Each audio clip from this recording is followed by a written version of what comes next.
अच्छा, ये टॉपिक हमारा है बुक 2 का पहला टॉपिक, जिसको हम ऑर्गेनिक पोर्शन में कहते हैं इंट्रोडक्शन टू ऑर्गेनिक केमिस्ट्री। ठीक है, तो सबसे पहले तो हम देखेंगे ये जो वर्ड ऑर्गेनिक है इसके क्या मीनिंग है, what is mean by organic. ठीक है, ऑर्गेनिक क्या चीज़ होती है। देखिए, ऑर्गेनिक वर्ड जो है ना, ये निकला है ऑर्गन से। ऑर्गन, ऑर्गन, और ऑर्गन क्या चीज़ होती है? Part of any human, any part of human being. ठीक है, अच्छा, ऑर्गन किससे बना होता है ना, टिश्यूज वगैरह से। हम पूरी डिटेल में बात करें, डायरेक्ट कहेंगे किससे बना हुआ है, सेल से बना हुआ है। ठीक है, और सेल्स में क्या मौजूद है, सेल्स किसके बने, ऑर्गेनियल्स के बने। और ऑर्गेनियल्स किसके बने हुए? हाँ, माइक्रो ऑर्गेनियल्स किसके बने? हाँ, माइक्रो ऑर्गेनियल्स किसके बने? आरएनए, न्यूक्लियस और डीएनए वगैरह, ये किसके बने हुए? ये किसके बने हुए, है ना? ये यानी तमाम, हाँ, तमाम तमाम जो सेल्स के ऑर्गेनियल्स हैं वो बने हैं प्रोटीन या अमाइनो एसिड्स के, है ना? अमाइनो एसिड कह सकते हैं, ठीक है, या हम प्रोटीन या लिपिड्स के बने हुए, है ना? मोस्टली लिपिड्स और अमाइनो एसिड्स के बने होते हैं। ठीक है, और लिपिड्स और अमाइनो एसिड दोनों की अगर हम बात करें तो दोनों में बुनियाद क्या चीज़ है, बेस क्या है? हाँ, चाहे अमाइनो एसिड हो, लिपिड हो या कार्बोहाइड्रेट्स हो, ठीक है, उन सब का बेस है कार्बन, है ना? तो इसका मतलब ये हुआ कि ऐसे तमाम कंपाउंड्स जिनमें कार्बन मौजूद हो, और उन कंपाउंड से, ये सारे कंपाउंड बेसिकली अमाइनो एसिड और ये लिपिड्स क्या है, कंपाउंड्स है ना, और ये सारे जो कंपाउंड्स जिनमें जिनमें बुनियाद कार्बन है, ये सब क्या बना रहे हो, कोई ऑर्गन बना रहे हो। तो उस ऑर्गन से, अच्छा, चूंकि जाहिर है लाजमी तौर पर उस ऑर्गन के अंदर वो मौजूद है मॉलिक्यूल्स, तो उन मॉलिक्यूल्स को कहेंगे ऑर्गेनिक मॉलिक्यूल्स। आई बात समझ में? यानी चूंकि वो ऑर्गन उन खास किस्म के मॉलिक्यूल से बना हुआ है, इसलिए उन कंपाउंड्स को हम कहेंगे ऑर्गेनिक, यानी ऑर्गन वाला मॉलिक्यूल। ऐसा कंपाउंड, ऐसा सब्सटेंस जो ऑर्गन को सिंथेसाइज कर रहा हो, ऑर्गन को डेवलप कर रहा हो, उसको हम कहेंगे ऑर्गेनिक कंपाउंड, ऑर्गेनिक कंपाउंड। और इस ऑर्गेनिक कंपाउंड की स्टडी को क्या नाम दे दिया गया? Organic chemistry. ठीक है, ऑर्गेनिक केमिस्ट्री, यानी आसान लफ्जों में हम कह सकते हैं कि स्टडी, हाँ, good, study about carbon containing compounds which are present in living organisms। ठीक है, यानी वो तमाम कंपाउंड जिनमें एक तो कार्बन होना चाहिए शर्त है, और साथ साथ वो कंपाउंड लिविंग बीइंग की बॉडी के अंदर मौजूद हो, तो हाँ, उसको ऑर्गेनिक कहेंगे, और उसकी स्टडी को हम नाम दे देंगे ऑर्गेनिक केमिस्ट्री। तो बेसिकली ऑर्गेनिक केमिस्ट्री दरअसल लिविंग बीइंग्स के अंदर मौजूद मॉलिक्यूल्स और सब्सटेंसेस और उनके अंदर होने वाले रिएक्शंस की स्टडी का नाम है। ठीक है, तो ये बात हमारे समझ में आ गई। लेकिन सवाल ये बात होता है, क्या क्या ऑर्गेनिक केमिस्ट्री सिर्फ कार्बन को पढ़ने का नाम है या उनके कंपाउंड्स को पढ़ने का नाम है? और क्या हर कंपाउंड ऑर्गेनिक हो सकता है जिसमें कार्बन हो सकता है? क्या वो हर कंपाउंड जिसमें कार्बन मौजूद होगा, क्या वो ऑर्गेनिक कहलाएगा? हाँ,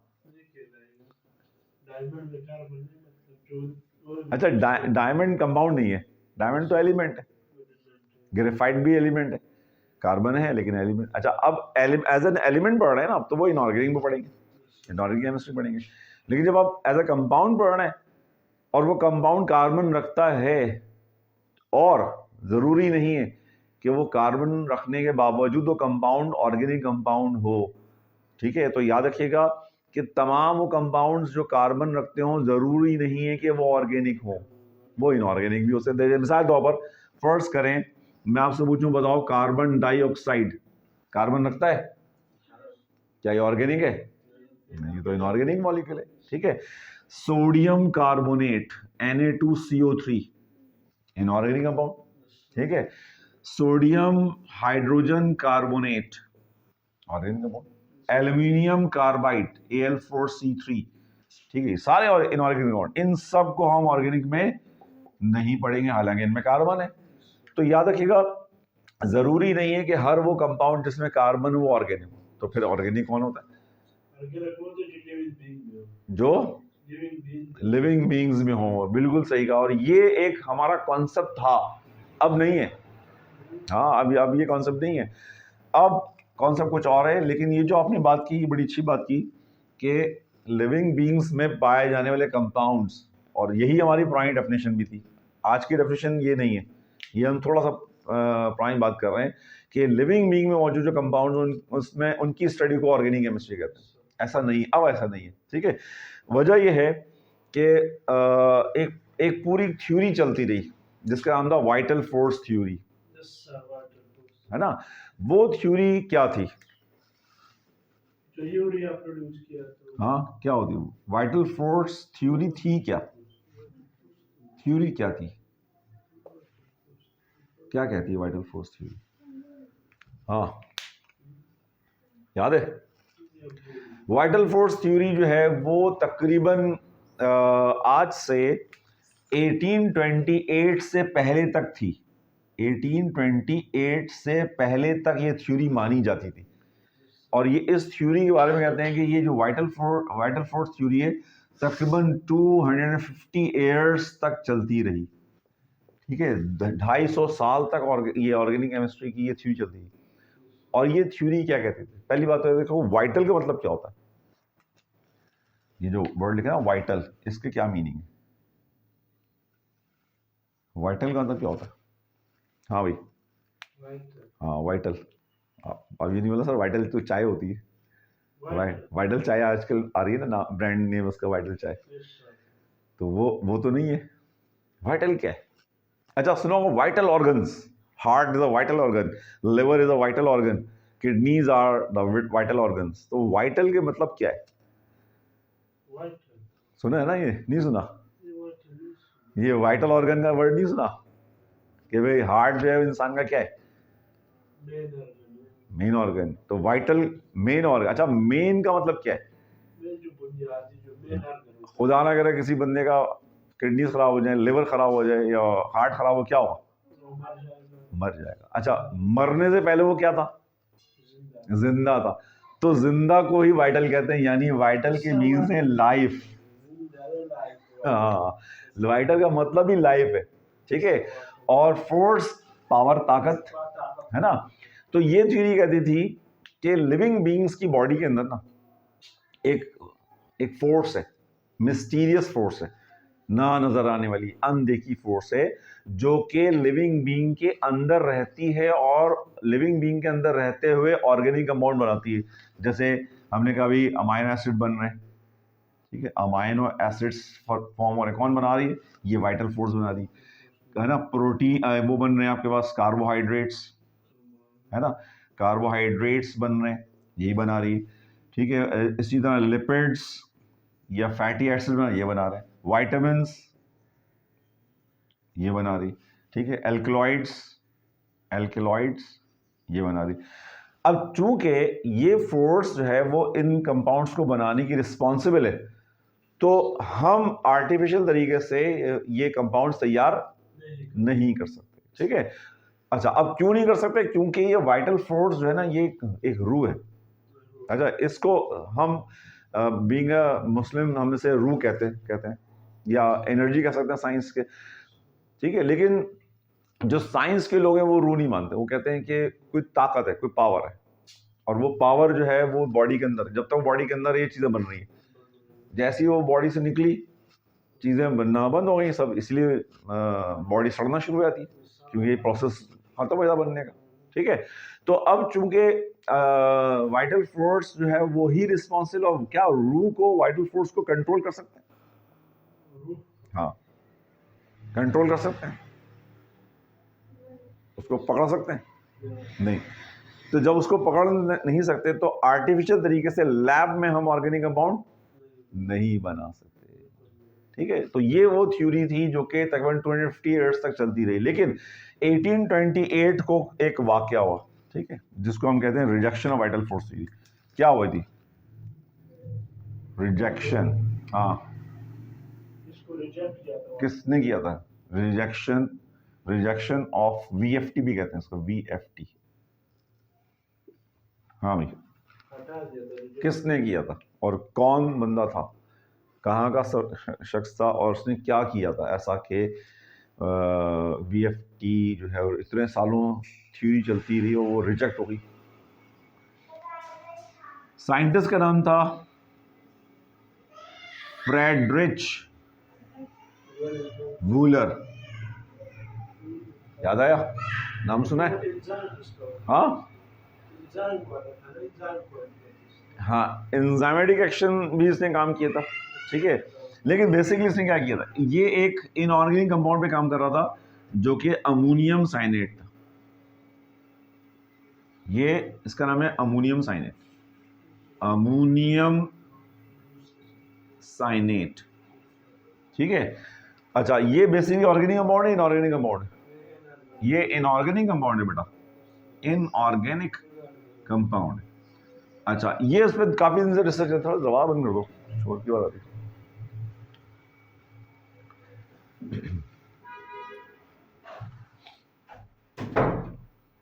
ठीक है, तो बेसिकली कई दिन से इस पे काम कर रहा था और आखिरी स्टेप ये था कि इससे बॉयल इसको करना था और अपनी मतलूबा प्रोडक्ट बनानी थी। इंटरनेशनल साइंस मैगजीन में इस वाक़े का जिक्र है कि हुआ ये कि किसी वजह से फ्रेडरिच वूलर को अपनी लैब से जाना पड़ा। अच्छा, इत्तेफाक की बात है, वो लैब में अकेला था, काम कर रहा था, बहुत दिन रात वो अपने प्रोसेस में कर रहा था, रिएक्शंस करवाता था। तो जब ये आखिरी मरहला था तो उसको किसी वजह से लैब से जाना पड़ा। तो जब लैब से जाना पड़ा तो अच्छा, उसके जहन में था थोड़ी सी बॉइलिंग हो रही, मैं अपना काम निपटा के वापस आता हूँ, ठीक है। जहाँ वो गया वहाँ पर वो स्टक हो गया, रुक गया, किसी वजह से फंस गया। और कई घंटों बाद जब वापस आया तो उसने देखा कि बहुत ज़्यादा बॉइलिंग की वजह से, ओवर हीटिंग की वजह से फ्लास्क क्या हो गई है, ब्लास्ट हो गई, फट गई और टुकड़े जगह जगह पे पड़े हैं। फिर बड़ा अफसोस हुआ, कई दिन से मैं मेहनत कर रहा था, सारा केमिकल रिएक्शन मेरा क्या हो गया, ज़ाया हो गया, ख़राब हो गया, वेस्ट हो गया। बार बड़ा अफसुर्दा उसने क्या किया, तमाम चीज़ें जमा की। अच्छा, बड़ी मैं मज़े की बात बताऊँ कि साइंस की फील्ड के अंदर ना, साइंस की फील्ड के अंदर कहते हैं कि यूजुअल चीज़ों से अनयूजुअल चीज़ पैदा होती। लैब के अंदर इस तरह के वाक़यात होते रहते हैं, है ना। ओवर हीटिंग होगी, शायद आपने भी कभी प्रैक्टिकल किया हो, टेस्ट ट्यूब हीट कर रहे हैं, एकदम फट गई ज़्यादा हीट की वजह से। तो ये एक यूजुअल प्रोसेस है, यूजुअल है, आमतौर पर होता रहता है। लेकिन साइंस का कमाल ये कि यूजुअल से अनयूजुअल चीज़ निकालना, है ना। जैसे मिसाल तो मैं अक्सर ये बात कहता हूँ कि अक्सर ये, अब इसमें मिथ है या क्या है, ये पुरानी बहुत बड़ी स्टोरी आपने सुनी होगी कि सर आइजैक न्यूटन ने लॉज ऑफ ग्रेविटेशन कैसे निकाले थे। कहते हैं ना कि सर पे सेब गिरा था, इतनी बड़ी उन्होंने लंबी चौड़ी कहानी, 3 लॉज जो है वो जनरेट कर दिए। अच्छा, मैं बच्चों से पूछता हूँ कि क्या ये सेब गिरने का वाक़या अगर चले हुआ भी है तो क्या ये ऊपर से कोई चीज़ गिरते हुए पहला शख्स था जिसने ये देखी, या और भी लोग थे जिन्होंने देखा होगा चीज़ों ऊपर से गिर रही? और भी लोग होंगे, बहुत से लोग रहे। दुनिया को बने कितना अर्सा हो चुका है, कई बिलियन ईयर्स हो चुके हैं, और इंसान को आए हुए कितना अर्सा हो चुका है?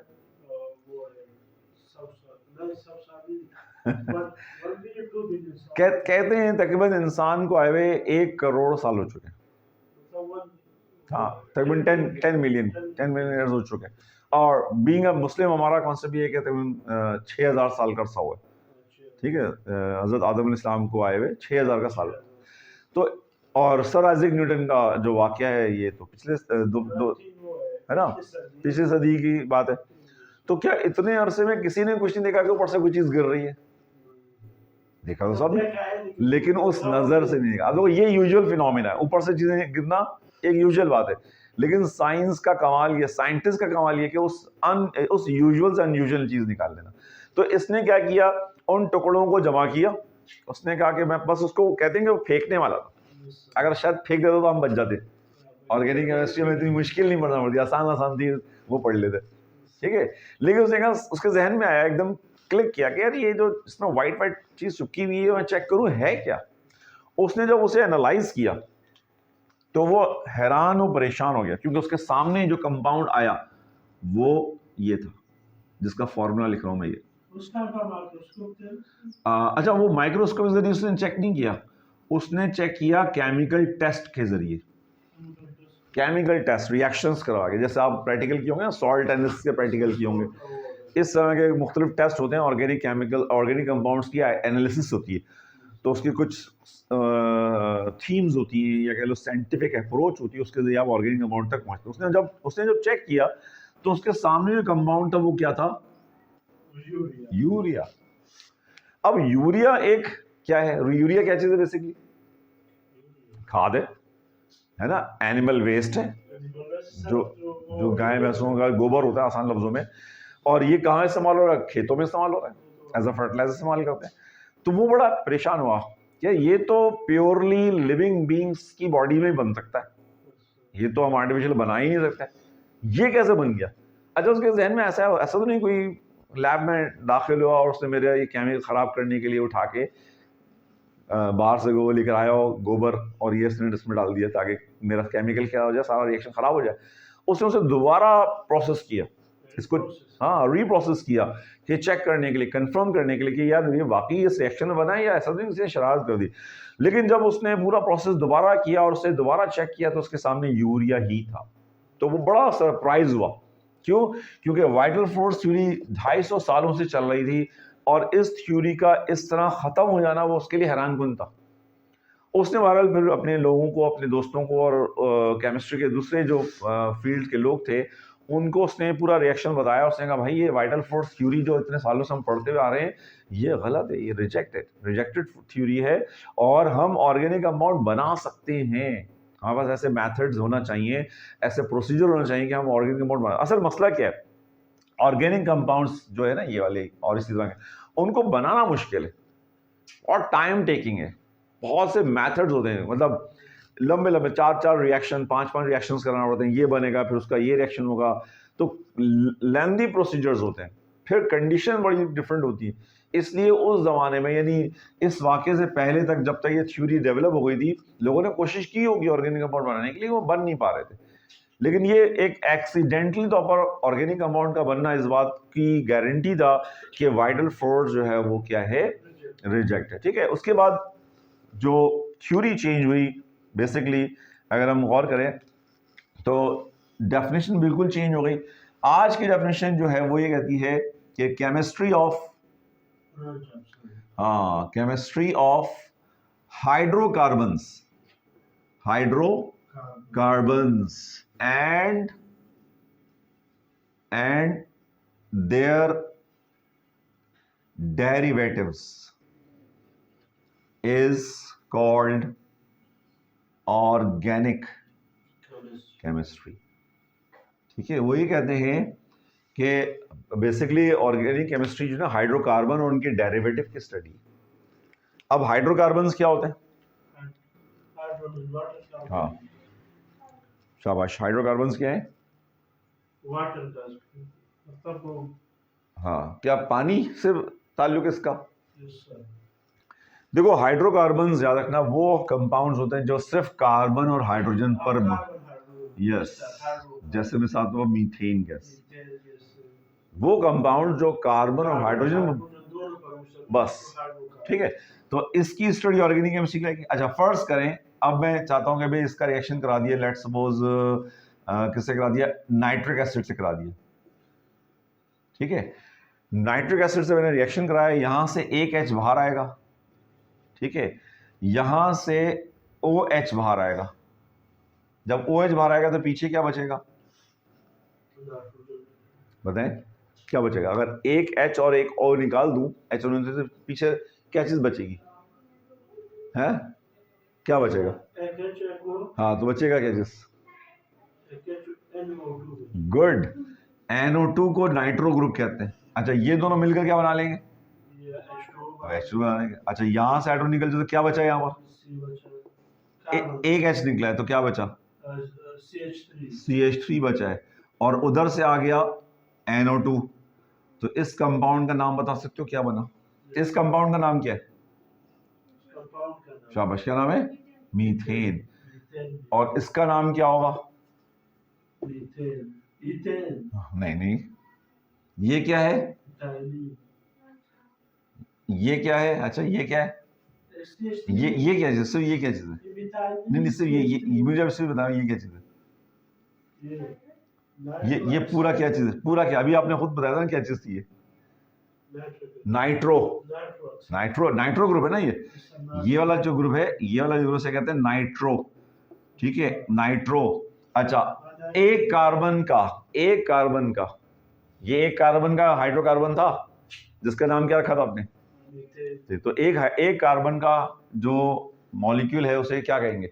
मीथेन ही कहेंगे ना। मीथेन क्यों?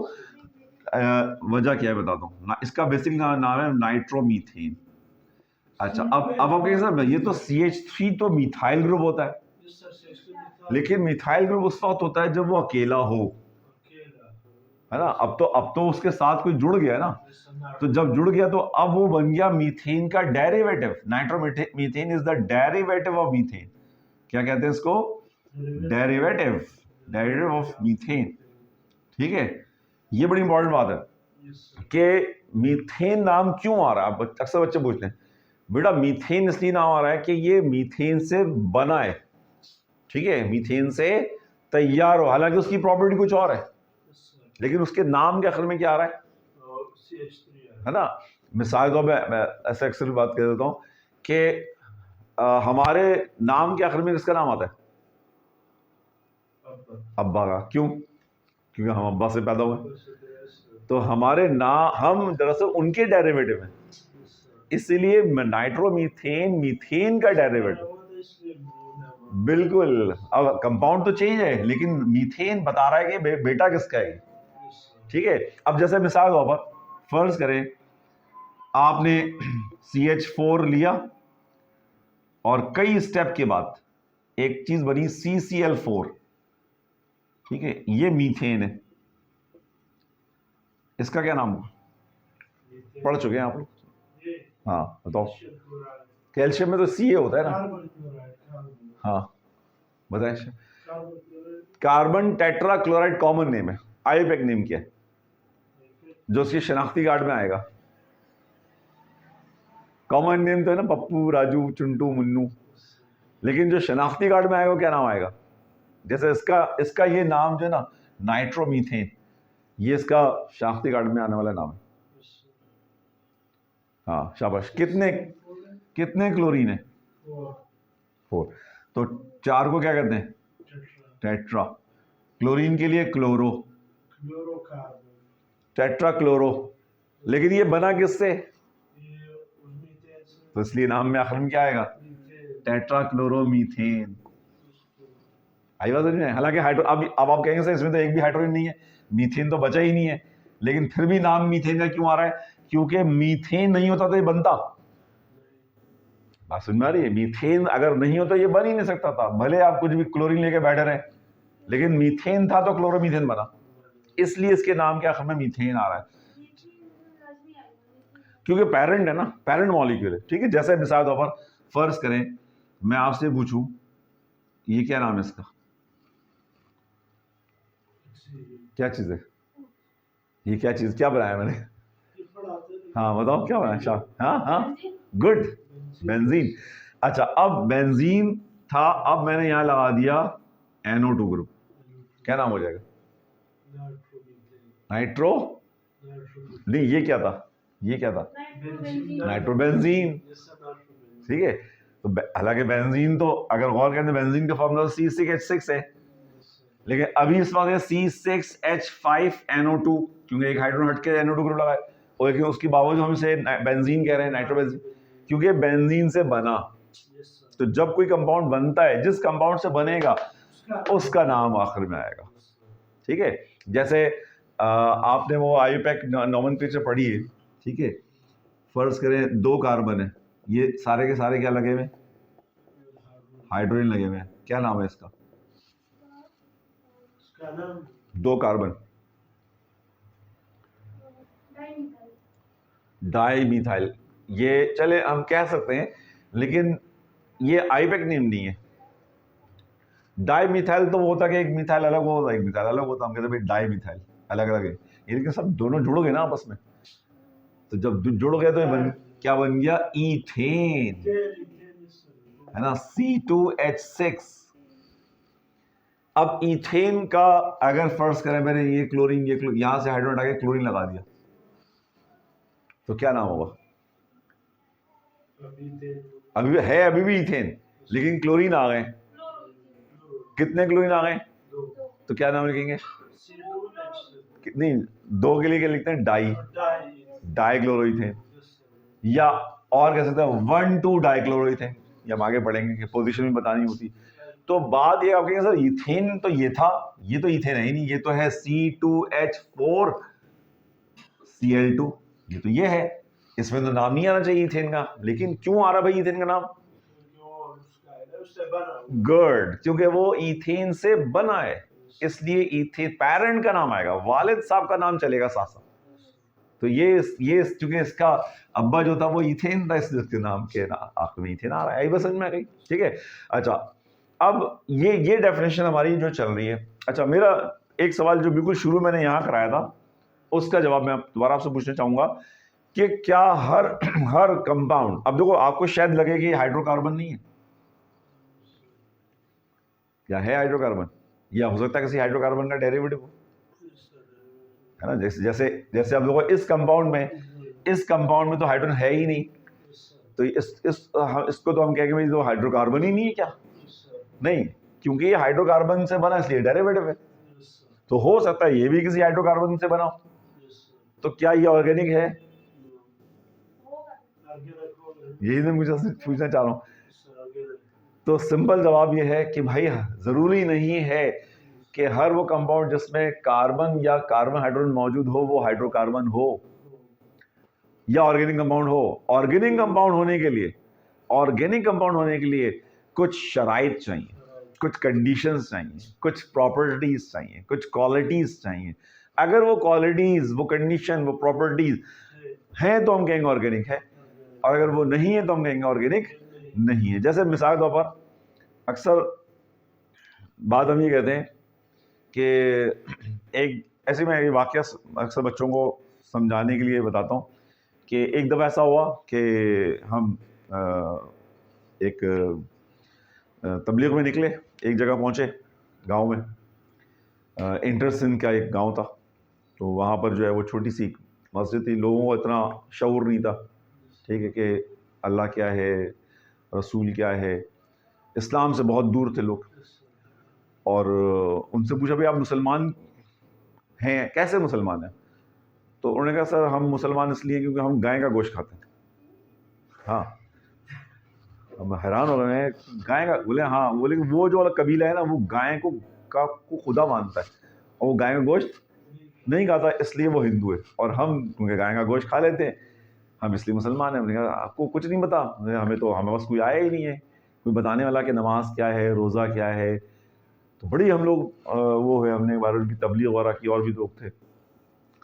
फिर उन्होंने कहा भाई ये क्या है? उन्होंने कहा ये बहुत पहले कोई साहब आए थे, ये मस्जिद है, पता नहीं किस काम के, हमारे परदादा के ज़माने में ये छप्पर सा डाल के चले गए थे एक साहब, उसके बाद कुछ पता नहीं चला कि क्या है। बस हमने कहा ये हमारे परदादा की निशानी है, इसलिए हम यहाँ पर हमने उसको संभाला हुआ है। तो बहरहाल सफाई की, तो हमने कहा भाई असर का वक्त था, नमाज के लिए भाई खड़े हो गए कि नमाज़ पढ़ते हैं। तो हमने कहा भाई एक काम करते हैं, सामने से एक साहब आ रहे थे, बारिश, ठीक है, माशाल्लाह शरई उनकी दाढ़ी थी। तो हमने कहा आप ऐसा करें, आप हमारी इमामत करें, पढ़ाएं नमाज आप, ताकि आपको सीखेंगे। तो उसने कहा मैं तो नमाज़ पढ़ा ही नहीं सकता। क्यों नहीं? नमाज, साफ़ सुथरे कपड़े लग रहे हैं आपके, पाक साफ लग रहे हैं आप, दाढ़ी भी है। तो उसने कहा भाई मैं तो सिख हूँ, मैं कैसे नमाज पढ़ा सकता हूँ? हाँ, वो सबको बिल्कुल लग रहा है बंदा। तो हमने कहा इसका मतलब है कि ज़रूरी नहीं है कि जिसकी दाढ़ी है वो मुसलमान हो। तो मुसलमान होने के लिए कुछ शराइत चाहिए, है ना। तो बार वो कहानी अलग है, लेकिन सिर्फ समझाने में बताता हूँ कि ज़रूरी नहीं है कि हर कंपाउंड जिसमें कार्बन हो वो ऑर्गेनिक कंपाउंड हो। जैसे हर शख्स की अगर उसने दाढ़ी सजाई भी है तो उसका मतलब नहीं वो मुसलमान है, वो सिख भी हो सकता है, अंग्रेज भी हो सकता है, यहूदी भी हो सकता है। तो अगर वो मुसलमान है तो वो कलमा पढ़ने वाला होगा, है ना, तौहीद मानने वाला होगा, नमाज रोज़ा पढ़ने वाला होगा, और दूसरे जितने भी इस्लाम के शायर हैं वो उनको मानने वाला होगा। यहाँ पर भी ऐसा ही है कि अगर ऑर्गेनिक कंपाउंड है तो वो कंपाउंड प्रॉपर्टीज़ को फॉलो करेगा, और अगर वो प्रॉपर्टीज़ को फॉलो नहीं कर रहा तो अब वो प्रॉपर्टीज़ कौन कौन सी हैं, ठीक है। तो 2-4 प्रॉपर्टीज़ डिस्कस कर लेते हैं, ठीक है। ये मिटा दूँ, पिक्चर लेनी है, लेक्चर तो रिकॉर्ड हो रहा है, पासवर्ड